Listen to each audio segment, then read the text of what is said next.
Hello everyone, welcome back to our channel. First time ఎవరైనా మన channel చూస్తున్నట్టయితే వెంటనే ఛానల్ సబ్స్క్రైబ్ చేసి లైక్ చేసి షేర్ చేయండి. అలాగే పక్కనే ఉన్న బెల్ ఐకాన్ క్లిక్ చేయండి. అలా క్లిక్ చేయడం ద్వారా మనం పెట్టిన వీడియోస్ అనేవి అప్డేట్స్ మీకు నోటిఫికేషన్ ద్వారా వస్తాయి. మరి పొదరిల్లు సీరియల్లో ఏం జరుగుతుందో తెలుసుకుందామా? ఇక మహాలక్ష్మి, మనీష అలా ఫోన్లో ఫోటోలు చూస్తూ కూర్చుంటారు. ఇక మహాలక్ష్మి అంటుంది, ఇక మహాలక్ష్మి అలా ఫోటో చూపిస్తూ ఇలా అంటుంది. అలా ఫోటో చూపిస్తున్న మధ్యలో మాధవ్ ఫోటో చూపిస్తుంది. పెద్ది చాలా బాగుంటాడు, ఈ డ్రెస్లో మరీ బాగున్నాడు కదా అని మహాలక్ష్మి అంటుంది. అలా అనగానే అవునవునని మనిషి అంటుంది. కానీ అన్నీ సరిగ్గా ఉంటే గాయత్రితో పెళ్లి జరిగేది, ఇంట్లో కోడలు ఉండేది, సంతోషంగా ఉండేది అని మహాలక్ష్మి అంటుంది. కానీ పెద్దికి కాబోయే భార్య ఎవరో కానీ చాలా అదృష్టవంతురాలు, నోచుకొని పుట్టుంటుంది పెద్దిని చూసుకోవడానికి. ఎంతో నోచుకుంటే పుణ్యం చేసుకుంటే కానీ పెద్ది లాంటి భర్త దొరకడు అమ్మాయికి అని మహాలక్ష్మి అంటుంది. ఇక అది విన్న మనీష ఇలా ఆలోచిస్తుంది, నాకు ఇలాంటి భర్త దొరికితే నాకు చాలా హ్యాపీగా ఉండు, కానీ ఏమనుకుంటారో ఏమో అడిగితే అని మనీష తన మనసులో తను అనుకుంటూ ఉంటుంది. ఇక అలా అనుకోవడంతో మహాలక్ష్మి అడుగుతుంది, ఏంటి మనీష ఏం ఆలోచిస్తున్నావు, ఏదో ఆలోచిస్తున్నావు ఏంటి అంటే, ఏం లేదు, మీరు ఫోటో చూపిస్తున్నావు కదా అదే ఆలోచిస్తున్నాను చూస్తూ అని అంటుంది. ఇక అలా ఫోటో చూపిస్తూ మహాలక్ష్మి బయటికి వెళ్ళిపోతుంది. ఇక మనీష మాత్రం ఆ ఫోటో చూస్తూ అలానే ఆలోచిస్తూ ఉంటుంది. నాకు ఎలాంటి అబ్బాయి, ఎలాంటి అతను భర్తగా రావాలనుకుంటున్నానో మొత్తం క్వాలిఫికేషన్స్ అన్నీ మాధవాలో ఉన్నాయి. నేను మాధవాన్ని చేసుకుంటే నా అంత అదృష్టవంతురాలు ఎవ్వరు ఉండరు, కానీ అలా జరుగుతుందా అని అనుకుంటూ ఉంటుంది మనీష. ఇక ఇది ఇలా ఉండగా బుస్సు మాత్రం కేశవకి కాల్ చేస్తూ ఉంటుంది. ఏంట్రా ఏం చేసుకుంటున్నావు, ఎప్పుడు చూడు నీ బాధ నీకే, నా బాధ అసలు నువ్వు అర్థం చేసుకోవాలంటే ఏమైంది బుస్సు అంటే, చూడు ఎప్పుడు చూసినా మీ అన్న పెళ్ళి అయిన తర్వాత మన పెళ్ళి కావాలి అంటున్నావు, నువ్వు కనీసం నా బాధ కూడా అర్థం చేసుకోలేకపోతున్నావు.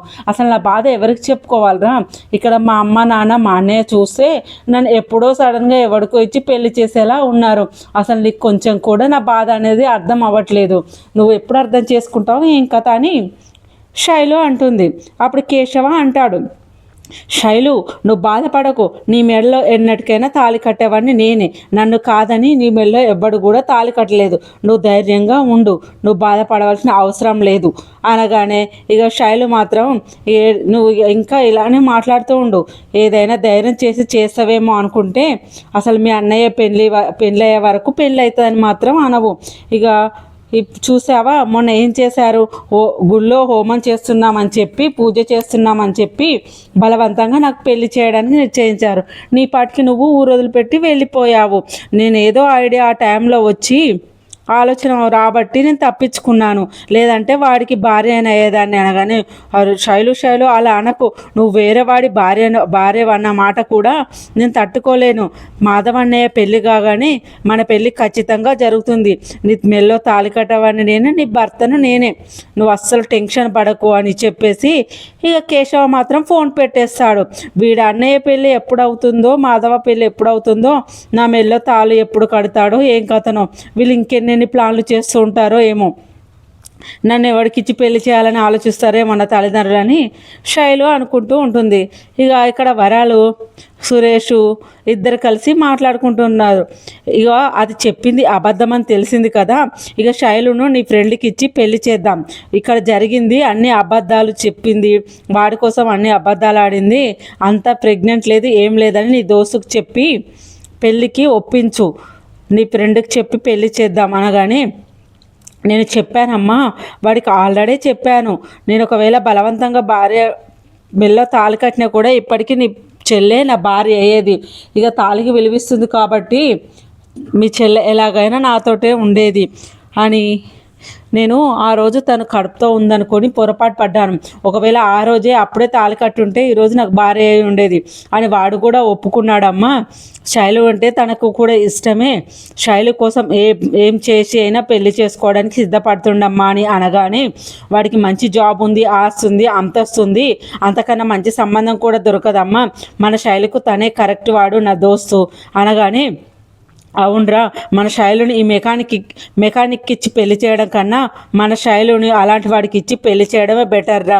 మనము ఇదంతా తన పెళ్లి జరిగే వరకు మీ నాన్నకు కూడా ఈ విషయాలు ఏం తెలియనియకు. ఎలాగైనా శైలుకి నీ ఫ్రెండ్కి ఇచ్చి పెళ్లి చేయాలి. అలాగైతేనే దానికి పట్టిన దరిద్రం పోతుంది. ఒకవేళ మీ నాన్నకు తెలిసినా కూడా పెళ్లి జరగనివ్వడు. అసలు మీ నాన్నకు తెలియకుండా మీ దోస్తుకి ఇచ్చి శైలు పెళ్లి చేద్దాం అని అంటూ ఉంటారు. ఇక కేశవ మాత్రం విపరీతంగా ఆలోచిస్తూ ఉంటాడు. అలా ఆలోచనలో పడగానే మహాలక్ష్మి చూస్తూ వస్తుంది. ఏంటి కేశవ అలా ఆలోచిస్తున్నావేంటి, ఏం ఆలోచిస్తున్నావు అంటే, ఇంకేముంటుందండి ఆలోచించడానికి, నేను బుస్సు గురించి ఆలోచిస్తున్నాను అని అంటాడు. ఇక అప్పుడే చక్రి వచ్చి, నువ్వు ఇలానే ఆలోచిస్తూనే ఉండు, ఎన్ని రోజులు ఆలోచిస్తావు, నువ్వు ఇలా ఆలోచిస్తూ ఉండడంతో బుస్సుని ఇంకోడికి ఇచ్చి కూడా పెళ్లి చేస్తారు. మన ఊర్లో లేని టైంలో శైలును వాళ్ళ ఫ్రెండ్కి ఇచ్చి పెళ్లి చేయాలనుకున్నాడు. కానీ శైలు తెలివిగా నింద వేసుకొని తప్పించుకుంది. అప్పుడు బలమీటికి చాలు పెళ్ళి అయిపోయినట్టయితే తను వేరే వాడి భార్య అయిపోయేది. నువ్వు ఒక పిచ్చివాడిలా మిగిలిపోయేవాడివి. నువ్వు అంత మంచి అమ్మాయిని ఎలా దూరం చేసుకోవాలనుకుంటున్నావు? నువ్వు అన్నయ్య పెళ్ళి అయిన తర్వాతనే నువ్వు పెళ్ళి కావాలనుకుంటున్నావు కదా, అలా అయితే ఎలా? తను నిన్ను ప్రాణం కంటే ఎక్కువ ప్రేమిస్తుంది. అలాంటి అమ్మాయిని పెళ్లి చేసుకుంటే నువ్వు చాలా హ్యాపీగా ఉంటావు. నువ్వు శైలుని పెళ్లి చేసుకో. ఇక అన్నయ్య పెళ్ళి జరగాలి, నేనే పెళ్లి చేసుకోవాలంటే అది కుదరని పని. ఎందుకంటే వాళ్ళ అన్న అమ్మ ఎవడికో తెలియని వాడికి ఇచ్చి బలవంతంగా కూడా పెళ్లి చేసే రకాలు వాళ్ళ అమ్మ నాన్న. ఇదంతా తెలిసి కూడా నువ్వు ఇంత పెండింగ్ పెడుతున్నావంటే ఏం చేద్దాము? ఒకవేళ తన మెడలో ఎవరైనా తాళి కట్టినా కూడా వాడిని దాటి నీ దగ్గరికి రాలేదు. ఎందుకైనా మంచిది, నేను చెప్పేది విను. శైలు నీదే కదా, నీది కావాలంటే నువ్వు శైలు మెడలో 3 ముళ్ళు వేసి నీ దాన్ని చేసుకోవాలి. అలా చేస్తేనే నీకు శైలు దక్కుతుంది. నువ్వు ఎంత తొందరగా అంత ఫాస్ట్గా శైలుని పెళ్లి చేసుకుంటేనే నీ భార్య అవుతుంది.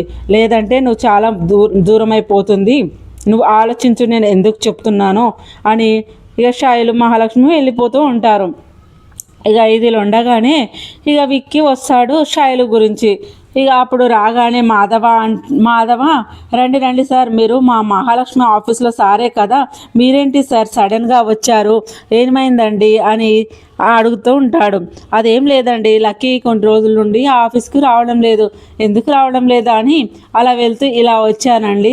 లక్కీని చూసినట్టుంటుంది, మాట్లాడినట్టుంటుంది, తెలుసుకున్నట్టుంటుందని వచ్చానండి అనగానే అప్పుడు మాధవ కాఫీ తీసుకొని వచ్చి విక్కీకి ఇస్తాడు. కాఫీ తీసుకోండి, మీరు మా మహాలక్ష్మి కోసం వచ్చారు కదా, కాఫీ తీసుకోండి అని చెప్పి ఇచ్చేస్తాడు. అదే టైంలో విక్కీని చూసిన చక్రి ఇక నిప్పులు చెగురుతూ ఉంటారు. ఇక లోపలంతా కోపంతో కూడా బయటికి వెళ్తాడు. ఏంటండి మీ ఆఫీస్లో ఎవరు లీవ్ పెట్టినా కూడా మీరే వచ్చి పికప్ చేసుకుంటారా? మీ ఆఫీస్లో ఎవరు రాకున్నా కూడా వాళ్ళ యోగక్షేమాలన్నీ మీరు తెలుసుకుంటారా? మా మహాలక్ష్మి రానందుకు మీరు డైరెక్ట్ వచ్చేసారేంటి అని చక్రి మాట్లాడుతూ ఉంటాడు. అలా ఏం లేదండి, నాకు మహాలక్ష్మి లక్కీ స్పెషల్, తను నాకు చాలా స్పెషల్ కాబట్టి నేను వచ్చాను. ఎందుకంటే మహాలక్ష్మి జాయిన్ అయిన రోజే నాకు పెద్ద ప్రాజెక్ట్ వచ్చింది. తను అడుగు పెట్టడంతో మా ఆఫీస్లో నాకు ప్రాజెక్ట్ వచ్చిందని తన పేరు ఆ రోజు నుంచి నేను ఈ రోజు వరకు నేను లక్కీ అని పిలుచుకుంటానండి.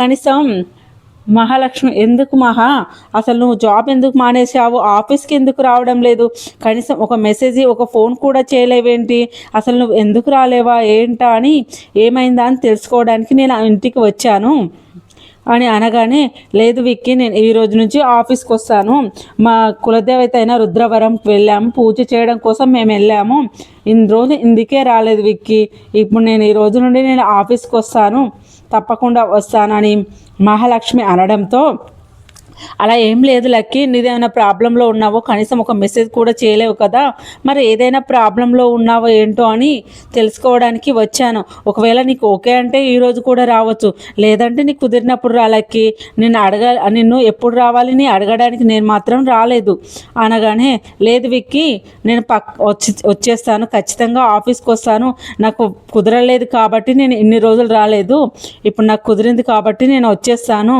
ప్రతి దానికి సాకులు పెట్టి నేను సెలవులు పెట్టుకునే దాన్ని కాదులే, నేను వస్తానులే విక్కీ ఆఫీస్కి అని అంటాడు.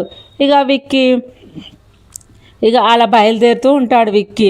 అలా బయలుదేరుతూ ఉంటే ఇక చక్రి అంటాడు, నేను మహాలక్ష్మి గారిని తీసుకొచ్చి ఆఫీస్ దగ్గర వదిలిపెడతాను, మీరు వెళ్ళండి నేను తీసుకొస్తాను అనగానే, అదేంటి ఇప్పుడు నేను లక్కీని తీసుకొని వెళ్తాను, ఇప్పుడు నాతో పాటు తీసుకొని వెళ్తాను, ఆఫీస్ టైం కూడా అయింది కదా అనగానే, వస్తావా లక్కీ వెళ్దాము అని అంటాడు. లేదు లేదు విక్కీ, నేను కొన్ని రోజుల తర్వాత కొంచెం టైం పడుతుంది వస్తాను అంటాడు. వీడేంటి మధ్యలో మా ఇద్దరి మధ్యలో పానకం పుడకలాగా వస్తున్నాడు అని, ఎందుకు వస్తున్నాడు వీడు, అసలు వీడు మా ఇద్దరి మధ్యలో మా ప్రేమకు అడ్డుపడుతున్నాడు, అసలు వీడు చేసే పనులు నాకు అస్సలు నచ్చడం లేదు, అసలు వీడు ఏంది సార్ అంటే సార్లా ఉండాలి అని మహాలక్ష్మి దగ్గరకు వచ్చి, అసలు నాకు వీడు నచ్చడం లేదు, వీడు ఇంత క్లోజ్గా ఉండడం కూడా నాకు ఇష్టం లేదు, ఇప్పుడు ఇలానే మేడం మేడం లక్కీ లక్కీ అనుకుంటా ఫ్రెండ్ అనుకుంటూ వస్తాడు, తర్వాత వాడు వచ్చి నిన్ను ప్రేమిస్తానంటే ఏం చేస్తావు అని అడుగుతా, అదేంటి నేను ప్రేమించకూడదా, ఇప్పుడు కాకుంటే తర్వాత ఎప్పుడైనా ఐ లవ్ యూ అని చెప్పకూడదా, ఇప్పుడు ఏమవుతుంది అనగానే చక్రి షాక్ అయిపోతుంటాడు. ఏంటి మీరు లవ్ చేస్తారా అంటే మహాలక్ష్మి, ఏమో చెప్పలేం, భవిష్యత్తులో ప్రేమిస్తానేమో మరి చెప్పలేం కదా అనగానే, అప్పుడు చక్రి అంటాడు, అసలు ఏంటి మహాలక్ష్మి గారు మీరు మాట్లాడేది నిజమేనా, అసలు మీరేంటి వాడిని ప్రేమించాలని అనుకుంటున్నారు, అసలు మీ అమ్మ నాన్న గురించిన సంబంధమే వద్దని వచ్చిన మీరు అసలు వీడిని ఎలా లవ్ చేయాలనుకుంటున్నారు, ప్రేమించాలనుకుంటున్నారు అని, అదేంటండి ప్రేమకు దానికి సంబంధం ఉండదు కదా, ఒకవేళ నా మనసుకు నచ్చితే నేను ప్రేమిస్తాను అనుకుంటే ప్రేమిస్తాను, దానిలో తప్పేముందండి, ఈరోజు లేని ప్రేమ రేపు పుట్టదనుందా ఏమైనా ఏంటి అని మహాలక్ష్మి అనడంతో, వామ్మో ఏదో రకంగా ఉందేంటి, అసలు ఈమె లేకుంటే నా లైఫే లేదనుకుంటున్నాను, ఈమె నాకు చాలా ఇష్టము, తనంటే నాకు ప్రాణం, ఈవిడ ఇలా మాట్లాడుతుంటే అసలు నా పరిస్థితి ఏమైపోతుంది, అసలు ఏం జరుగుతుంది, నువ్వేంట్రా మాకు ఇలా తగులుకున్నావు, అసలు ఎందుకురా మా మధ్యలో దూరుతున్నావు అని అంటారు. ఇక కాకుంటే జాబ్ వస్తే తను నన్ను అర్థం చేసుకుంటుంది, భర్తగా అంగీకరిస్తుంది, మంచిగా జరుగుతుంది అనుకున్నాను, అలాగే కులదేవత పూజ కూడా చేసింది కదా, నన్ను భర్తగా అంగీకరించి పూజ చేసింది అనుకున్నాను, కాకుంటే అసలు ఇప్పుడు మాటలు వింటుంటే తనకు నా పైన ఎలాంటి ఉద్దేశం ఆలోచన లేదనిపిస్తుంది, ఏంటి తను కులదేవత పూజ చేసింది కూడా మాధవ అన్నయ్య మీద ప్రేమతో అభిమానంతో చేసింది తప్ప నా మీద అభిమానంతో కాదు కదా, ప్రేమతో కాదు కదా వాడి చక్రి అనుకుంటాడు. ఇక అలా చక్రి ఆఫీస్కు వెళ్తూ ఉంటుంది.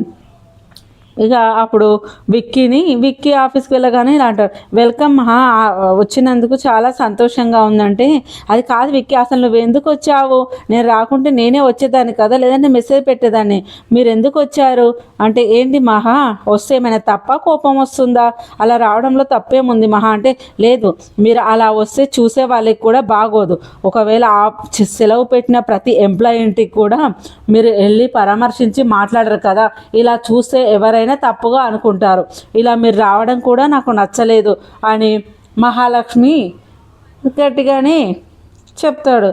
అప్పుడు చూసిన వాళ్ళు తప్పుగా అనుకోవడానికి ఏముంది, నేను నిన్ను ప్రేమిస్తున్నాను, నేను త్వరలోనే నిన్ను పెళ్ళి కూడా చేసుకోవాలనుకుంటున్నాను, నువ్వంటే నాకు చాలా ఇష్టము, అలాగే నువ్వు ఆఫీస్కు రావడం లేదు కదా, నేను ఒకసారి నిన్ను చూడక కూడా చాలా రోజులు అయిందని చెప్పి ఇంటికి వచ్చాను, ఇక నువ్వు ఎలాగో ఆఫీస్కి వస్తానో అదే విషయం నీకు చెప్పాలని నేను చాలా రోజుల నుంచి వెయిట్ చేస్తున్నాను అనగానే, ఏంటి చెప్పేది, నేను ప్రేమిస్తున్నానని నీకు ఎప్పుడైనా చెప్పానా ఏంటి, నేను అసలు నేను ఎప్పుడు ప్రేమించలేదు కదా, మరి నువ్వు ఎలా అనుకుంటావు నేను నిన్ను ప్రేమిస్తున్నానని, అసలు నా గురించి ఏం తెలుసు నీకు ప్రేమిస్తున్నానని చెప్తున్నావు, అసలు ఏమనుకుంటున్నావు నువ్వు అని మహాలక్ష్మి విక్కీని నిలదీస్తుంది.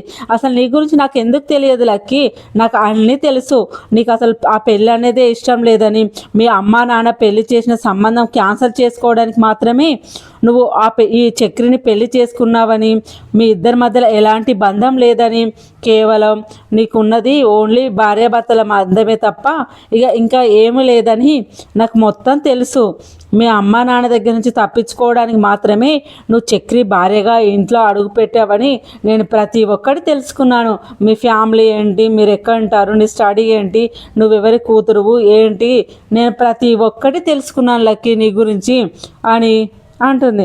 అయితే నా ఫ్యామిలీ గురించి నాది మొత్తం A to Z ఎంక్వైరీ చేసి ఇప్పుడు నన్ను ప్రేమిస్తున్నావా, నన్ను ప్రేమిస్తున్నానని చెప్పడానిక అనగానే, నీ గురించి కాదు నాకు ప్రతి ఒక్కటి తెలుసు, మీ నాన్న గురించి తెలుసు, ప్రతి ఒక్కటి తెలుసు, ముఖ్యంగా నేను ఫస్ట్ చూసినప్పుడే నేను ప్రేమించాను, నిన్ను పెళ్లి చేసుకోవాలనుకున్నాను. ఫస్ట్ చూసినప్పుడే మీ అమ్మా నాన్నను కలిశాను, మీ నాన్న జరిగిందంతా చెప్పారు. అప్పుడే నేను నిన్ను పెళ్లి చేసుకోవాలని డిసైడ్ అయ్యాను. నిన్ను పెళ్లి చేసుకోవడం కోసమే ఆ సంబంధం కూడా ఆగిపోయింది అని ఇక విక్కీ మహాలక్ష్మితో చెప్తూ ఉంటాడు. అలా చెప్పడంతో అప్పుడు సంబంధం క్యాన్సిల్ కావడానికి, ఆ సంబంధం ఎలాగైనా తప్పుకోవడానికి మాత్రమే నువ్వు చక్రిని పెళ్లి చేసుకొని ఆ ఇంట్లో అడిగి పెట్టావు. ఇదంతా నా కోసమే జరిగిందని నేను అనుకున్నాను. అందుకోసమే నేను ఎలాగైనా చూడాలి అనుకున్నాను. ఇక నువ్వు వచ్చిన వెంటనే నీకు రాగానే జాబ్ ఇచ్చాను. ఎలాగైనా నేను కలుసుకోవాలని చూశాను, ఎలాగైనా నేను చేసుకోవాలనుకున్నాను. అదృష్టవశాత్తుగా నువ్వే జాబ్ కోసమని వచ్చావు. ఇక అలా నిన్ను నా కోసమే ఆ దేవుడు నిన్ను పంపించాడు అనుకోని నేను చాలా సంతోషపడ్డాను. అందుకే నీకు జాబ్ ఇచ్చాను. నీ మీద ఎప్పటి నుంచో నాకు ప్రేమ ఉంది. అందుకే ఇప్పుడు నీకు చెప్పాలని 4 రోజులుగా ఎదురు చూస్తున్నాను అని విక్కీ మహాలక్ష్మితో అంటూ ఉంటాడు. ఇది విన్న మహాలక్ష్మి ఇక వీడికి బుద్ధి చెప్పాలి ఎలాగైనా అని తెలిసి ఇక చక్రికి కాల్ చేస్తుంది. మీరు వెంటనే ఆఫీస్కి రండి అని మహాలక్ష్మి కాల్ చేస్తుంది. అలా కాల్ చేసి ఎలాగైనా విక్కీ ముందు చెప్పాలి, ఈ విషయం ఎలాగైనా విక్కీకి చెప్పాలి అని చెప్పేసి ఇక అందరి ముందు విక్కీని పిలిచి ఆఫీస్లో చెప్తుంది. వినండి, నేను మీకు చెప్పాలనుకుంటున్నాను, వినండి. చక్రి నా భర్త, నేను చక్రిని భర్తగా అంగీకరించాను. అలా అంగీకరించాను కాబట్టే కులదేవత పూజ చేశాను. ఇంటి కోడలుగా కులదేవత పూజ నేను కంప్లీట్ చేశాను. చక్రి భార్య నేను, నా భర్త చక్రి అని చక్రి మీద ఉన్న ప్రేమను చెప్పి చక్రిని హక్ చేసుకుంటుంది మహాలక్ష్మి. అప్పుడు విక్కీ అంటాడు, ఏం మాట్లాడుతున్నావు నువ్వు? అప్పుడు మీ అమ్మా నాన్న సంబంధం క్యాన్సిల్ చేయడానికే కదా నువ్వు చక్రిని పెళ్లి చేసుకున్నావు. మరి ఇప్పుడేంటి ఇలా మాట్లాడుతున్నావు? అసలు చక్రి అంటే నీకు ఇష్టం లేదు కదా, మరి ఎందుకు ఇష్టం లేకున్నా కూడా ఇష్టం ఉన్నట్టు నటిస్తున్నావు? అసలు ఏంటిది ఇదంటే, అవును, నేను పిలకొని దప్పుకొని తప్పించుకోవడానికి మాత్రమే చక్రిని పెళ్లి చేసుకున్నాను. కానీ అప్పుడు అలా అనుకున్నాను, కానీ ఇప్పుడు నేను చక్రి భార్యగా ఉన్నాను. ఆ ఇంటి కోడలుగా నేను గుళ్ళో కూడా అన్ని మొక్కులు చెల్లించాను. అలాంటప్పుడు నేను గుళ్ళో అన్ని పూజలు చేశాను. నేను ఆ ఇంటి కోడలుగా చక్రి భార్యగా మాత్రమే నేను ఆ ఇంటి పూజలు అన్నీ చేశాను. ఇప్పటికైనా చెప్తున్నా విను, చక్రినే నా భర్త, చక్రినే నా ప్రాణం. నేను చక్రిని ప్రేమిస్తాను. పంపించారు కదా నిన్ను నా లైఫ్లోకి పంపించాలనుకున్న మా నాన్నకు చెప్పు, ఆ పెద్ద మనిషికి చెప్పు, ఎప్పటికైనా నేను చక్రి భార్యగా నారాయణ కోడలుగా ఆ ఇంటి బృందావనం కోడలుగా ఆ ఇంట్లోనే ఉంటాను అని చెప్పు అని అనగానే ముందే చెప్పాడు. చక్రి కూడా చెప్పాడు, అసలు ఇలాంటి వాళ్ళని నమ్మకూడదు. ఫస్ట్ ఇలానే నంగనాచి కథలు చెప్పి తర్వాత ప్రేమిస్తున్నానని వస్తారు. నాకు ముందే చక్రి చెప్పాడు, అయినా నేను పట్టించుకోలేదు అని. చక్రి నా భర్త, నేను చక్రి భార్యను అని ఇక విక్కీకి చెప్తూ ఉంటుంది. కానీ నువ్వు ఇలా అంటావని నాకు తెలియదు. అసలు నీకు చక్రి అంటే ఇష్టం లేదని చెప్పు. మాట వరుసకు నీకు పెళ్ళి తప్పించుకోవడం కోసం నువ్వు ఇంట్లో అడిగి పెట్టావని తెలుసు. కాకుంటే నువ్వు ఇలా ఆలోచించి నువ్వు ఇట్లా చక్రిని ఇష్టపడతావని నాకు తెలియదు అని విక్కీ అనడంతో అది చూసిన చక్రికి మాత్రం ఏం అర్థం కాదు. అసలు ఏం మాట్లాడుతుర్రు, ఏం కథ, అసలు నన్ను అప్పుడే వద్దంటుంది, అప్పుడే భర్త అంటుంది, మరి నన్ను అప్పుడే కౌగులించుకుంటుంది, అసలు ఏంటి ఇదంతా? విక్కీ ముందు మహాలక్ష్మి నన్ను తన భర్తగా అందరి ముందు ఒప్పుకుంది, నన్ను హగ్ చేసుకుంది. అసలు నేను స్పృహలే ఉన్నానా? అసలు ఏం జరుగుతుంది అని చక్రి అయోమయంలో ఉంటాడు. ఇక తను గిల్లుకొని అసలు ఏంటి, నిజమేనా కాలనా? అసలు మహాలక్ష్మి చెప్పిందంతా నిజమేనా? అసలు నాకేం అర్థం అవ్వట్లేదేంది? మరి ఇన్ని రోజుల నుంచి తన మనసులో ఉన్న ప్రేమను బయట ఎందుకు పెట్టలేదు? అసలు నేను ఎప్పుడు అడిగినా కూడా నా మీద చిర్రుబొర్రులు ఆడుకుంటూ ఉంటుందేంటి? నేను ఎన్ని రోజుల నుంచి అడిగాను, ఏ రోజు అడిగినా కూడా నన్ను యాక్సెప్ట్ చేయలేదు. అసలు ఈరోజు కూడా అడిగాను, అయినా కూడా నన్ను యాక్సెప్ట్ చేయలేదు.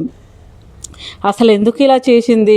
అయినా మహాలక్ష్మి మా ఇల్లు తరపున సాంప్రదాయంగా ఇంటి కోడలుగా మొక్కులన్నీ చెల్లించినప్పుడే నేను అర్థం చేసుకోవాలి తను భార్యగా భర్తగా నన్ను అంగీకరించిందని అని అనగానే అప్పుడు మహాలక్ష్మి అలా చూస్తున్న చక్రి ఏమైంది, ఏం చూస్తున్నానంటే, నిజంగానేనా మీరు చెప్పేది? మీరు భర్తగా నన్ను అంగీకరించింది నిజమేనా?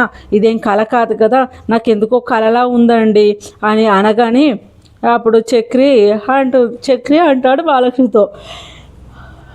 అప్పుడు మహాలక్ష్మి, అదేంటి నేను ఇంత క్లారిటీగా చెప్తే కూడా నీకు అర్థం అవ్వట్లేదా?